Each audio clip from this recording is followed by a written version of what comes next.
The apple orchard, the story behind the story.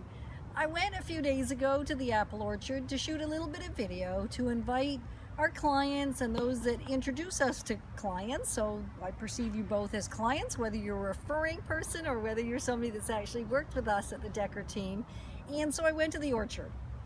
I got a few comments after I'd been. I made sure to hide the crutches so nobody could see what was going on, except what an experience that was. By the time we were done, I was about ready to faint, climbing up the ladder with one leg and attempting to lean out over the ladder so that it was positioned just the right way behind my back and to have the bushel of apples above my head. And no, I had someone else help me pick the apples because I couldn't figure out how to do that.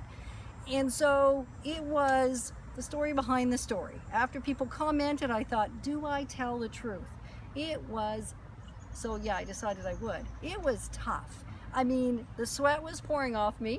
It wasn't pretty. I was actually quite wet, and I got dizzy, and it was way harder than I had imagined to just get those few steps up the ladder. And of course, instead of it being my reasonably often one-take wonder, we had to keep repeating the video because I couldn't position quite right on the ladder. And then just because I was hanging there, felt like I was hanging there, hanging out to dry in the heat of the sun. And of course it's much harder and hotter and harder to stand in the orchard than it would have been on flat ground.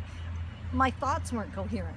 I had a really hard time just sharing a few simple insights. So I'd actually mentioned to my gal that did the videoing that did she capture the angst and the adventures and even the anxiety that was going on while I was out there by video. And she said she actually hadn't, because she didn't think I'd feel comfortable letting others see me kind of at my worst. And I said to her, you know, next time, go ahead, because once I committed to being raw and real, there really wasn't much hiding that could happen in my life anymore. So the story behind the story would have been way more fascinating to videotape than the one that I actually videoed. Yeah, so now you know the truth.